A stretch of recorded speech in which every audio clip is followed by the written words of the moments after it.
Hello and welcome to the FarmED podcast. Today is all about an introduction to joint ventures, and we are delighted to be joined by Tim May from the Kingsclere Estate. Tim farms down in Hampshire and also runs the Pitch Up campaign. So Tim, to start with, can we just talk about what are joint ventures? Yes, thank you. It's quite a generic term for lots of things. So the basic premise is that you've got a bit of shared risk. So you've got two people working together. So today we're talking about landowners and farmers, farm entrepreneurs is what we call it. And the structure of that, there's loads of different ways. So it's not like a definite legal entity, a joint venture that we're talking about in this context. We're talking about a farmer and a landowner working together to produce a farming outcome. Doesn't have to be a farming outcome, could be a processing outcome or something else, but working together, it's that collaboration really is the important bit. So Tim, how did you first hear about joint ventures?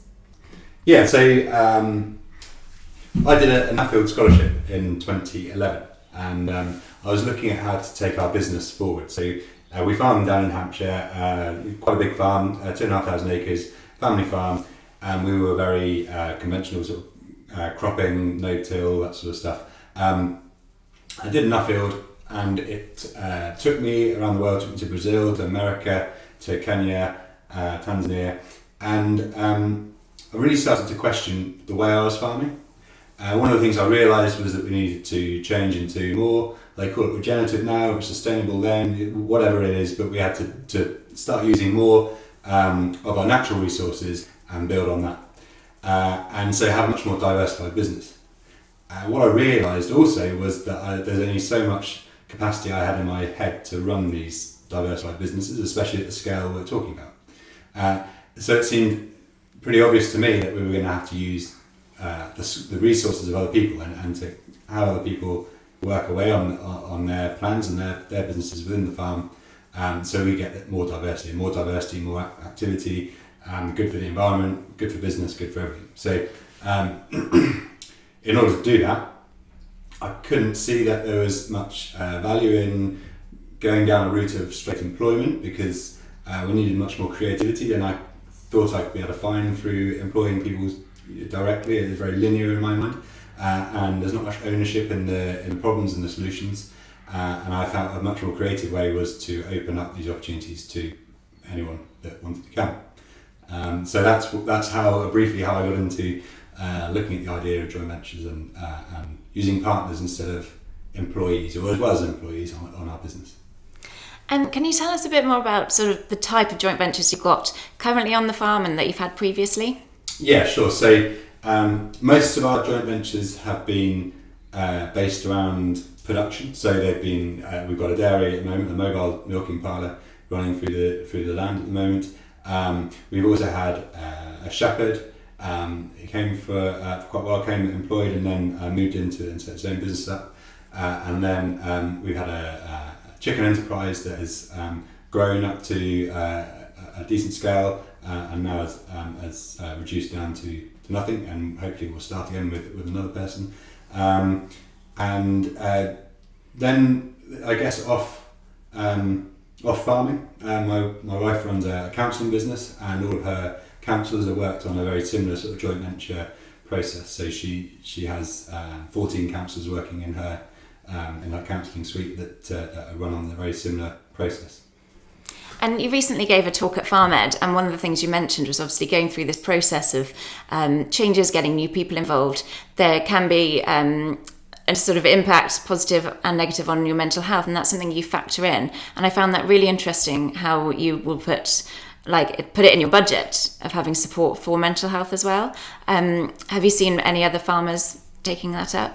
No, I'd say no, I haven't seen other people do it in that way. I'll talk about it, but explain it a bit more. Basically, what I found is that I studied change management a bit when I was at university, and came across this cycle of change that you have an initial burst of success, and then you sort of go into like a pit of despair. Effectively, you sort of, everything goes wrong for a while, and then you start to really climb and really thrive. And it would be the same as building a team. There's norming, storming, performing, sort of like all that sort of. So it's a really standard process that is out there that we see when we start to put in change.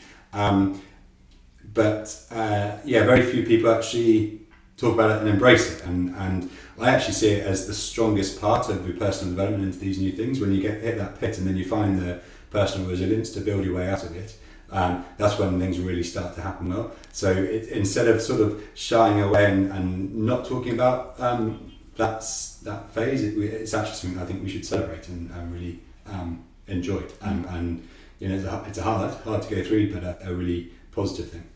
And realise that it's normal. It doesn't mean that you hit that dip and you're failing. It's just part of the process. Absolutely. Yeah. And I was absolutely blown away that my kids' school at primary school in the year R, the first thing they do is they say, right, there's this pit of despair, and then we've got to use various tools to get out of the despair, and our teaching is we're going to purposely put you in there, and you're going to work out how to get out. Is it creativity? Is it making links to stuff you already know? Is it talking to other people around?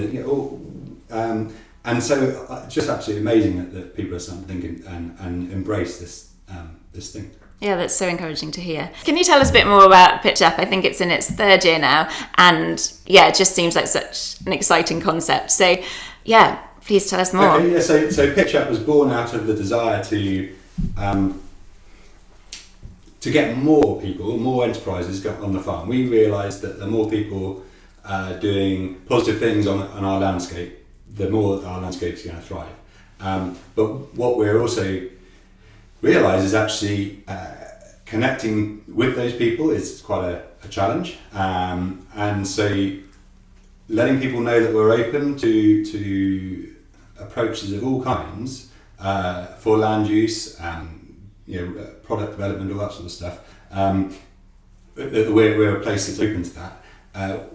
We struggled with how do we do that. So we came up with the idea of Pitch Up, which focused all our activities into 1 month instead of a 12-month period. Gave us a product to market, to advertise, to talk about, and then to jumpstart these sort of discussions. Which with the ultimate aim of ending people coming to us with their ideas. And those ideas might be producing. They might want to produce some raw materials. They might want to take raw materials and process into something else, or they might have a really cool idea that's based around marketing something that's already going on within the estate and helping to progress that. So I kind of see it those three categories. What I really like about the people that are producing raw materials is that very often that production cycle has a co-product, or what some people call a waste, but generally if we look at it as a co-product, that can then be a stepping stone to something else. So think about cheese making, the byproduct being whey, the whey being a really good protein source as a fertilizer for the rest of the farm. So all of a sudden, we've got something that can work really well. If that production's done off farm, that whey then becomes a real challenge to deal with, and then becomes a waste. But if it's all on farm within a cyclical sort of community, then we can really benefit from having that activity going on the farm. And this year, a slight addition to it, it's not just Kingsclere that's involved. No, it's really exciting. So Balcasty Estate up in Fife, a long way away from us, got in contact, said, what you're doing is amazing. Could we kind of borrow your idea of Pitch Up? And I sort of thought about it and said, no, hang on, let's work together. Let's be a bit more interdependent. Let's work collaboratively and get spread this word.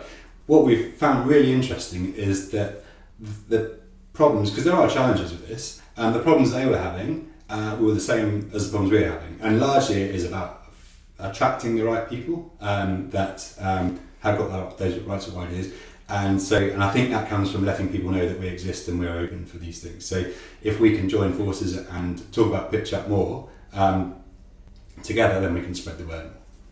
And how do people find out about Pitch Up? So Pitch Up is on our website. There's if you type in pitch up and grow into Google or whoever, you'll find a link to our landing page, which will take you to either Balcaski or to us. Hopefully it's all over the Twitter and LinkedIn and Facebook and everything else. So you can type in pitch up, you can look up Balcaski or look up Kingsclere, and you'll find all the details you need to know there. Brilliant. Well, thank you so much for joining us here today, Tim. And yeah, if anyone wants to find out any more information, please look at those links that Tim was talking about.